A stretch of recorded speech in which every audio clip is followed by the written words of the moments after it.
on Friday, you could be a different person than you are on Monday, because if you feed your mind the information you need to start and succeed in business, well, it's not going to come, from your gut. It's going to have to come from an external source, because you were not born with it. Welcome to Her Money Club Stories. We do not talk about budgets, retirement, or the hustle and grind here. We talk about money, time, and energy freedom. We are here to reimagine our relationship with money, to collaborate and celebrate other women who are doing the same. Have you ever wondered what it would be like to explore your passions and monetize your skills and talents and what lights you up? Can you even make money and a living that kind of life? You can. Her Money Club allows you to explore all of the possibilities to create the time, money, and joy your heart desires deep down. Tune in as we guide you in reimagining your relationship with money. Hello and welcome everyone to Her Money Club Stories. My name is Rachel Minnie. I am the founder of Her Money Club. The intention for these amazing discussions is to really open up and share our journeys with money, and specifically how we start businesses, how maybe we transition from corporate to business to all of the empires that we're building. So today we have a very special guest with us. We have Julia, and I think you go by Jules. Is that accurate? Excellent. Jules is with us here today, and she is going to share a little bit of her journey. So we're going to start with what she does for a living and how she started. So what really brought you into the work that you do? Absolutely. Thank you so much for having me on the show, Rochelle. I'm delighted to be your guest today. I'm in the business of public relations now, and because I'm a personal development and self-help advocate, I feature incredible personalities, experts, and coaches on my Positive Impact TV YouTube show and in a self-mastery magazine. So I really thrive from featuring people who have a great story, kind of like similar to what you do. And I also help them thrive in PR, networking, and generating referrals, which I do through the Global Referrals Hub. It's our sister organization. Awesome. I love it. And what prompted you to get into PR work? I'm always curious to hear how people got there. If it was oh my gosh, this was your dream thing, or you kind of fell into it. How was it for you? It's a little bit of both. I think on a summary level, and we can dive into it a bit more, a lot of my skills actually came from my 9-to-5. And I didn't think so at first. I thought I didn't really have anything to offer in that world. And starting a business, I had a lot of self-doubt, and I didn't know what do I have to offer, what to do. And there was a piece of my journey that helped me with clarity. But the more I was doing the work, the more I was pursuing my passion and mission that I felt aligned with, the more opportunities came up to showcase people. And I started feeling more and more comfortable with the camera, being behind the scenes, contacting people, working with the different media outlets. And what helped me was that I wasn't concentrating on me and putting my message out there, that I was actually a facilitator. And I was bringing all these beautiful stories and amazing, talented individuals to the forefront. And I was literally just facilitating that process. So it allowed me to take the focus off myself and not feel so nervous in front of the camera when talking to people, because it wasn't about me anymore. I was literally just living my mission out. So if I have that as a tip to anybody, if you're shy in front of the camera, think about what is it behind what you're trying to do in front of the camera. Is it sharing a tip? Is it sharing a story? Is it adding value to the audience? And concentrate on that. Concentrate on that one person who's watching, who's listening. Doesn't matter what you look like. Doesn't matter what you sound like. So just a bit of a confidence tip there. Love it. I love it. This is really important because I get the question, really two main questions a lot, and I think you might be able to answer it for yourself in your journey. One is, how do I monetize my skills? Because a lot of people don't understand the correlation and what they're doing in their corporate job and how it can translate into project work, consulting work, and business of some sort. So I'm curious to know that for you. And then the second question is, really how to get started. So like once you gained clarity, you mentioned you gained clarity on that, then what was like your next main step to get started? Mhm. So I've always had little side gigs on the side, and a lot of them had different components of what I do right now. So I used to always organize networking events, bring people together, you know, put some kind of fun event out there, and literally like help people network, introduce people. There was a period of time when I was out of an environment for a certain number of years. And when I came back and visited a couple of friends, and they were like, well, I'm still friends with so and so. And I'm like, wow, I introduced you guys. They said, yes, thank you so much. We're still friends like 5 or 10 years past that. So, and it's not something that I knew that I had as a skill, but again, like right now I'm realizing that I do. So anybody who's coming out of any job has a lot of skills, just, to begin with. You may not be able to just put a finger on it. You may have to ask a friend. You may have to ask an ex-coworker or a boss, what am I good at? What was I good at this job or at that job? But don't allow yourself to feel like you have nothing to offer because you're coming out of the corporate environment into a business world. You do have a lot to offer. Now, that's one piece of it. Another piece of it, that running a business requires a completely different set of skills as well. So knowing how to generate income in the world of entrepreneurship is a little bit of a different mind game, but I found that the key is to find, what do people need? So there's another component in it, is what you're passionate and motivated to do on a day-to-day basis, which I can talk about separately. So basically you define 3 things: the skills you already have, the mission and the vision that you're really, really aligned with, something that you don't need extra inspiration, motivation doing. You get out of bed and you think about it all the time anyways. So that's the 2 things. And the third thing is to really identify, who do you want to serve? What do they need? And how you can best serve them. And when you have that mindset of serving other people and filling their need, satisfying a gap, then you can monetize it. If you're simply thinking of, okay, I'm good at this and I'm going to just keep spitting it out without really understanding who's going to consume that content or that service, it is really hard to monetize it. Yes, somebody can buy it potentially, but it's like throwing a net in the water where there is no fish, or putting the wrong bait out there, right? So you really need to know what fish you're going to fish. So you need to find the right bait. And by bait, it doesn't need to necessarily be something that fake.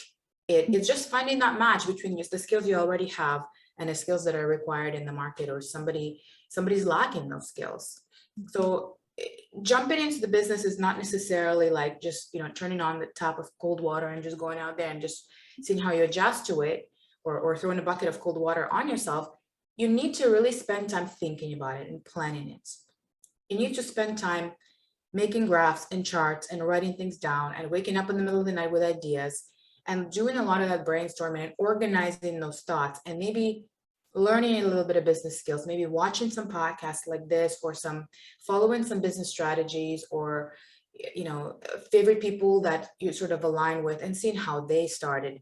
So there's a little bit of that time that you kind of need to take a pause, because if you simply just quit 9 to 5 and then start something, it's such a unnatural jump that a few people succeed doing that. Maybe those that continue doing what they were doing in their 9 to 5, but maybe on a consulting basis, that is more of a gradual transition. But most people who start a business, I find they completely get out of that 9 to 5 world, because there was a reason why they didn't want to be in it.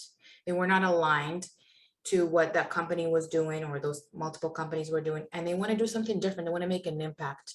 They want to help. They want to contribute. So it takes a bit of time and thinking to put that on paper and identify, okay, now what? Now that I have a chance to build my dream business and do something I want to do with love day in and day out, what is it going to be? So take that time. That would be my advice. I love it. And I agree wholeheartedly. I think it wasn't until I can be very strategic, like intuitively, But it wasn't until I followed a few people who were multiple steps ahead of me and I was mentored by them that I was able to put together the strategy with my background, my experience, but also follow some version of a framework, right? And it doesn't have to be exact, but like having those strategies to kind of help you build along the way and give you these milestones and roadmaps to at least have jumping off points is really, really helpful to keep you on track. Otherwise, like you said, it's kind of like throwing out this net and not knowing what kind of fish you're looking for or what kind of bait you're giving them. But I love that analogy. I want you to share a little bit more about your specific story in transition. So as you started to build out your, whether it was consulting, I think you said project work, while working the 9 to 5, I think specifically I would love for you to share how you spent your time, because that's the biggest question I get in this area, is not knowing where to spend their time and just being the most efficient with time. Okay, sure. So I would actually use any time I had, especially during remote days. Like I used to be allowed to work remotely. So being, I don't want to toot my own horn, but I'm generally an overachiever and I'm super productive. So I finished the day's work in maybe a couple of hours, or an hour in the morning and an hour in the afternoon, and then I just kind of have to keep my eye on things. So I used those days when I was in front of the computer and monitoring my work, but being bored out of my mind. And I was starting to do research. I was starting to learn things, taking little courses. That's kind of how it started. And then I started organizing events, and there was actually an event I put, it was during a lunch break. So I took an extra long lunch break. When I was at work, it was downtown Toronto. I, literally across the street, I made it across the street from where I was working. And, that's how it started. And I had several events. And in fact, when I had to move, I had to find somebody to continue with those events because they were so popular, but I kind of didn't have any interest in continuing that. So it's just finding those little opportunities. If you have a period of time in the morning before work or at lunch, breaks, or let's say there's going to be a meeting that you book an hour for, but you're done in half an hour. Well, use the other half an hour. And also, I did a lot of Audible and listening to podcasts on my train to work. Sometimes half an hour long train or drive, you can really literally finish business courses and finish books, book after book after book, or podcast after episode in 1 week. You can be on Friday, you can be a different person than you are on Monday, because if you feed your mind the information you need to start and succeed in business, well, it's not going to come from your gut. It's going to have to come from an external source, because you were not born with it. And as you said, you look for somebody who's a step ahead of you, who can share their journey and some tips. So you find these people, and as you find one, they may mention who they learned from. So then you're like, oh, I'm going to look this person up. And then, little by little, you end up getting really good information in a very short amount of time. And then using whatever amount of time. I used to actually use my notes app on my phone to write my ideas on the train. And sometimes I would dictate things if I'm driving. So you use, whatever time you have. I have kids too. So at night wasn't as good of a time, but let's say before bed, I would have a little journal beside me in bed. And sometimes I would go to sleep and then thoughts start coming to me. So I would wake up, turn the light back on, or turn my flashlight on, and I would just scribble something, whatever comes to me at night. But then when you start getting into a routine of like organizing your activities, then very important is to have some sort of a planner, whether you start with a spreadsheet or I actually used to use my work calendar to actually put some of the reminders in a to-do list of my business activities. I would kind of code them just in case somebody shows up in front of the screen. But because I sort of knew that I was leaving the corporate world, it wasn't like do or die, because I'm like, okay, well, you know what, if I get caught, so be it, right? Like I delivered my work assignments ahead of time. That was the main thing to me. That's why I wasn't feeling guilty that I was spending a little bit of time on these things. Plus, I think they also made me a better employee, because business skills are applicable in the 9 to 5 world as well. You become a better, if nothing else, customer service becomes better, because you understand who you're serving, other companies, or how business works in general. So I didn't feel bad about it. So that's the time. Okay. One huge component in my journey, in my transformation, was assessing my values, because I had this period of confusion where I knew I need to jump out of that world. And I was really, really dragging my feet to work. Like in the morning, I had this churning feeling that I didn't want to go to work. You know, every video call, I'm sitting there smiling, faking like, hi, yeah, I'm part of the team, but I really couldn't care less about anything that was going on at work. Any conflict would irritate me. And I just felt like it's not healthy for me. So more and more, I was entering this state of confusion. Okay, well, now what? How do I make that leap? How do I do the jump? How do I cut that cord? And it was really heavy. And I think I was almost getting depressed. And I shared that with a coach, a friend of mine. And she said, Julia, out of a period of confusion, we'll always find come out some brilliant ideas. She's like, embrace it, enjoy it. It won't be long, but you have to accept it and kind of really listen to yourself and see what your body and your mind are telling you. So yeah, it was probably about a couple of months. It wasn't a comfortable period of time. And again, I continued looking into different things. I continued following different people. I continued getting ideas, but I just didn't have that strength to jump. So then I came across a values assessment by Dr. Joe Dimartini. And he usually, it's like a series, it's a quiz basically. And on that, based on With that the quiz, values factor, right? very similar, yes. Basically identifies 1 to 3 main values in your life based on your answers. And that really made me think. And his philosophy is that once you know those top values, your whole life becomes more aligned.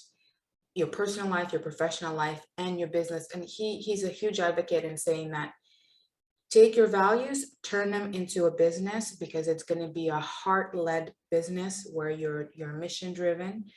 And as I mentioned earlier, you're not going to need external motivation. You're going to be internally motivated to be in that business, in that line of work. And for some people, it is their 9 to 5. So it doesn't necessarily mean that you have to jump out of that world.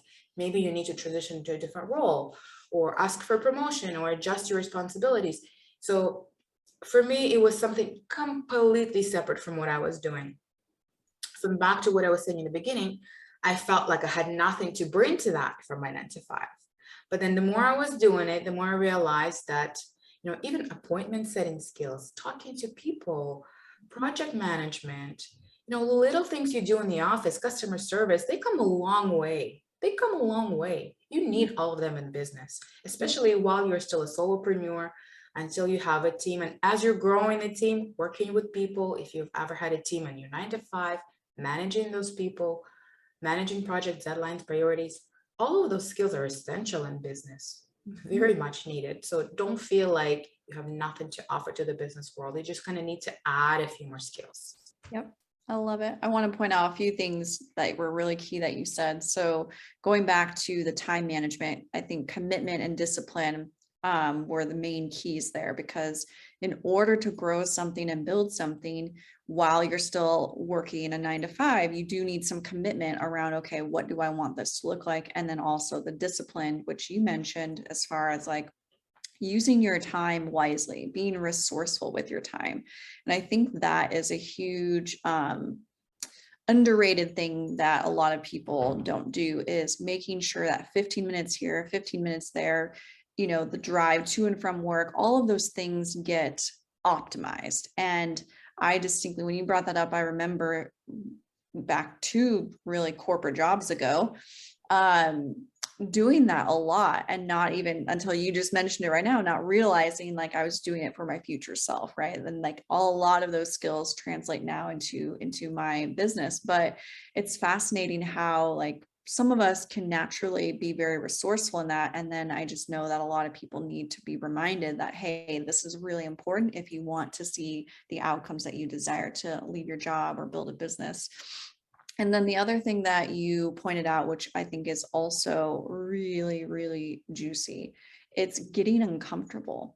And that in and of itself will make or break people in getting into business for themselves. If you're not willing to get uncomfortable and go to this depth of your mind that is scary and seems like on the brink of depression, and it's very unclear. Like the muddier the waters, to your point, the bigger the breakthrough is on the other side.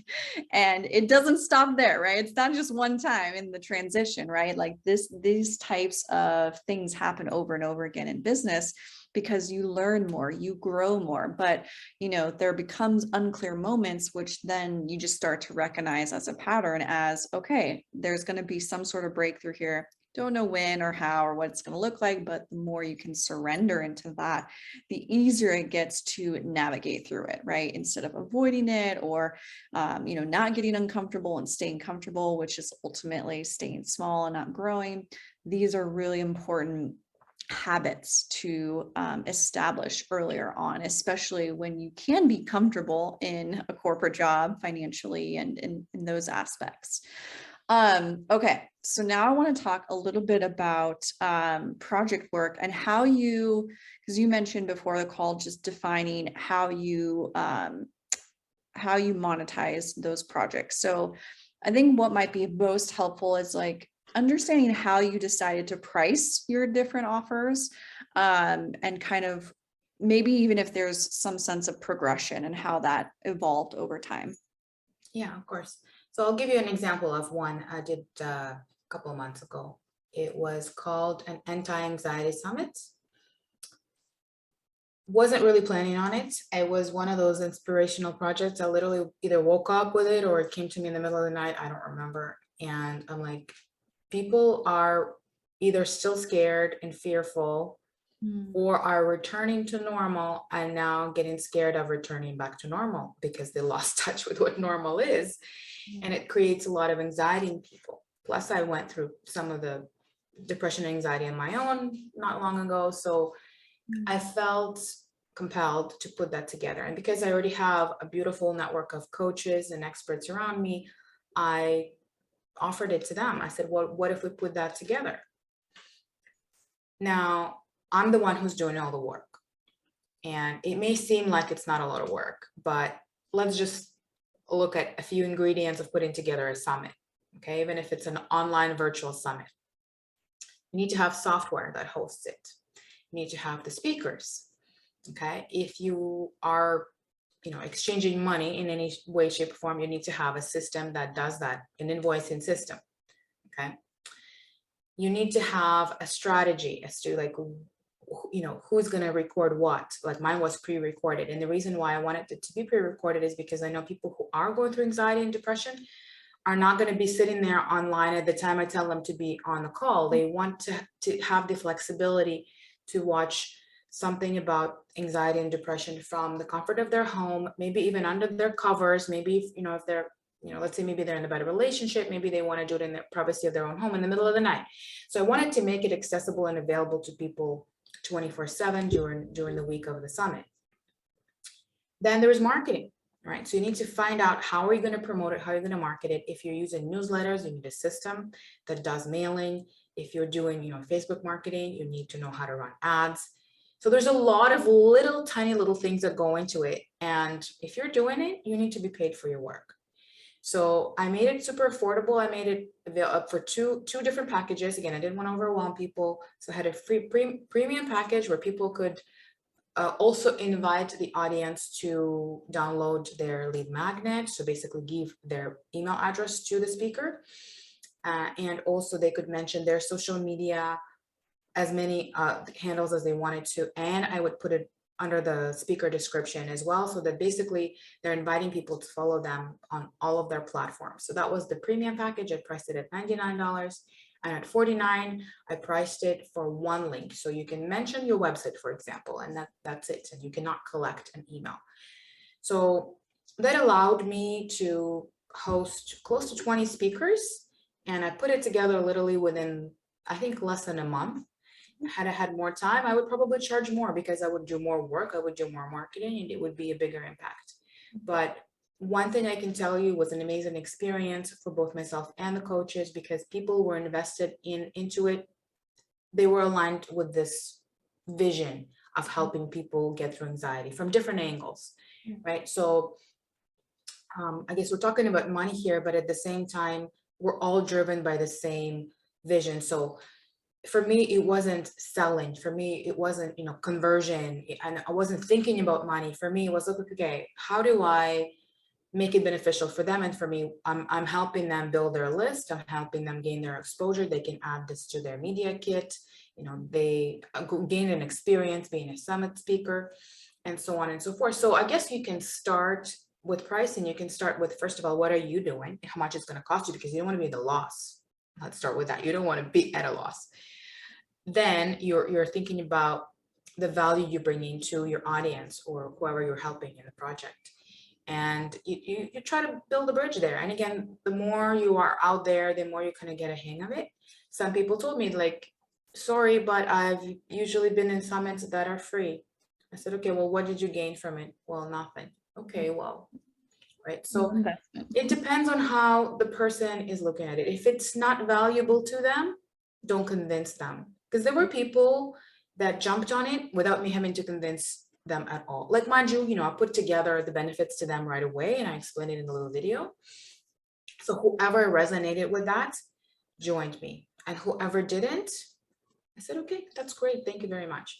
So I know there is a sales process, and, obviously we need to be aware of, how we talk and how we market our services. But I guess what I wanted to highlight is start with the work you're doing and how you're helping the person or the audience.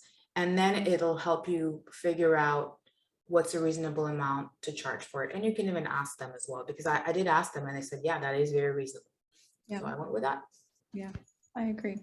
I think that's fabulous. And it gives you like some insight on what kind of value that they want as coaches, but also the audience that they are sharing with, right? So you are really on both sides of that, kind of brokering that per se, of like acknowledging that this is a problem, this is a need, finding the people to really insert to fill that need and to add the value system to the consumers that want that. So I love it. That is hugely valuable. Thank you so much for sharing.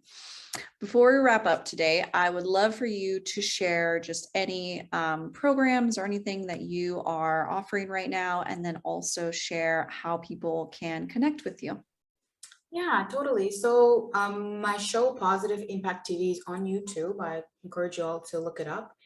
I actually have beautiful stories from people, how they left their 9 to 5 or how they've dealt with depression or anxiety, a lot of different challenges that they've overcome. Beautiful coaches and experts. So do subscribe, leave some comments. You can get a hold of me straight from there. In my channel, there's information about me. And the selfmasterymagazine.com is also one of the places where I'd like to see you guys support and read the magazine. And if any of you want to be featured in the magazine, do get a hold of us, contact us. My team will be more than happy to get your story and publish it. We would like to highlight transformational moments as well, the wins, the strategies, the tips. So yeah, it's exciting times ahead. I love that you're doing this work in the financial arena, and I'm doing it sort of in a similar way, building confidence in people that they can achieve self-mastery and self-empowerment and succeed. Yeah, I love it. It's good work, and a lot of people need that support. So I think having communities based around this topic and, like you said, looking at it from these different lenses really supports, okay, what direction do you want to head? What area do you want to focus on? And really making that a reality for everyone. So thank you so much for joining me today, and we'll talk again soon. Thank you, Rochelle.